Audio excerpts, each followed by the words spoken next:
كما يعمل أحدكم في بيته. And he will work, he do house chores like you guys do in your homes.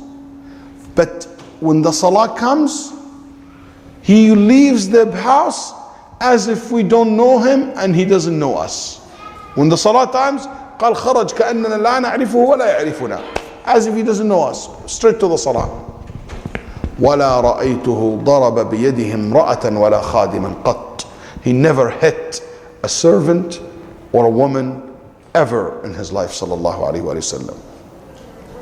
That's how Aisha described the Prophet ﷺ inside his house. That's exactly how he's described outside his house. The most generous, the most soft, the most good, speaks very well, treat people very respectfully, help people, care for people, sallallahu alaihi wasallam. Very independent, sallallahu alaihi wasallam. She, radiallahu anha wa ardaha, when she said he was just a human being. When she said inside the house, he was just a human being. I asked myself a question, why did she describe him like that? What she meant by that? What do you think? What he was. He's just like any man. Is she trying to mention something negative, positive? Actually, in my opinion, what it looks like to me, she's trying to say, inside his house, he doesn't act like with titles. Yes, he's the messenger, he's the prophet, he's the leader, he's the head of the state, he's the chief judge, he's the sheikh. But inside his house, he just, all this stay outside. Because there are some people like this. He want to walk in his house, he thinks that everybody has to treat me, I'm the boss again. You know, if you're a manager or a boss or a sheikh, like in a situation like myself and some people like me, I think I have to be treated in the house like an imam or a sheikh. No, he's like, you know what, not because you're a successful businessman and have people say yes sir to you, it means inside your house, you expect everybody to say yes to you. Inside his house, kad bashar, like any human. He treat us like we are kind of equal, sallallahu alaihi wasallam. In another word, what connect us, our humanity, the love, the respect.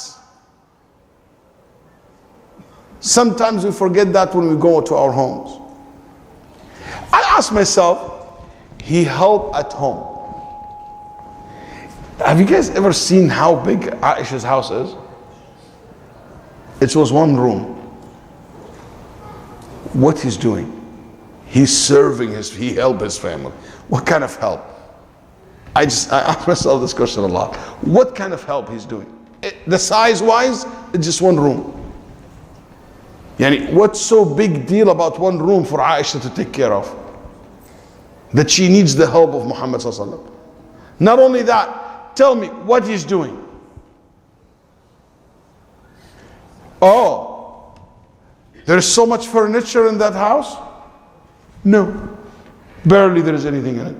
There is so much food and cleaning dishes? No, for 3 months they don't have anything to cook. That's right. So when she said he used to serve at home, he helped at home, I asked myself a lot this question. I said, what kind of help she's talking about? What's so big deal that Aisha couldn't take care of? But what I think the Prophet ﷺ was doing is not because she needs the help. Because help means something more than just the physical need. It's the emotional connections. It's one of the languages of love. It's called an act of service. Nabi Sallallahu Alaihi Wasallam was not doing this at home because she can't clean or she cannot milk the goat. No, because that's one of the ways to show your love to your spouse. It's amazing how he was able to think about all this and to balance all this, sallallahu alaihi wasallam. Yes, it was a small house, but filled with happiness, smile, jokes, laugh, Salah. It's amazing. So near to each other, so close to one another. And that leads me to the next point in the day of the Prophet ﷺ, which is also something when I study the seerah of the Prophet, I find it so clear. In Nabi sallallahu alayhi wasallam's, in his day, you look at his life, you look at his day, you find a happy person. Unfortunately, so many people today, you look at their day or their life, they are a borderline grumpy people, if they're not grumpy people. Nabi sallallahu alayhi wasallam is a happy person. And by the way, happiness comes from within. There is no one can make you happy except yourself. Your spouse cannot make you happy. Money cannot make you happy. It helps, but it doesn't make you happy. What makes you happy is you. And the only thing can make you happy is you. It doesn't matter how healthy you are, how rich you are, how much friends, how good wife or spouse you have, what kind of house you live in. Happiness comes from within. And in Nabi sallallahu alaihi wasallam was very happy person. Laugh, smile, joke, sallallahu alaihi wasallam. Make a comment. He loves a good joke, clean joke, sallallahu alaihi wasallam. He sees Al-Habasha, the Abyssinians, when they came to Medina and they came to visit the Prophet ﷺ, they were dancing in the back of the masjid. He looking at them with a smile and laugh. I just imagine if this masjid, no Hamza, imagine if this masjid, if there's a group of people dancing in the back. I'll call the police on them. You know, imagine. Yahi, they're having a good time. Can you imagine? And Nabi sallallahu alaihi wasallam looking at them and smiling. Not only that, he asked his wife to come and to look at them too, so you can enjoy. He said, would you like to see something interesting? Amazing. Il'abu bani arfida. So our neighbors, the Jews and Christians, will see that also in our religion there is happiness and there is good time and we celebrate and we'll do this and we do that. In Nabi sallallahu alaihi wasallam always have that space in his life for a good joke, for a good laugh. Always have that time in his life where he can spend doing nothing but relaxing and hearing good stories about the old days from his companions. As Jabir radiallahu anhu said, when you look at the Prophet ﷺ day, you find also interesting character trait. Can Nabi sallallahu alaihi wasallam, his day filled with optimism. Optimism. فأل. كان يومه كله مليء بالفأل. He always expect nothing from Allah but the best.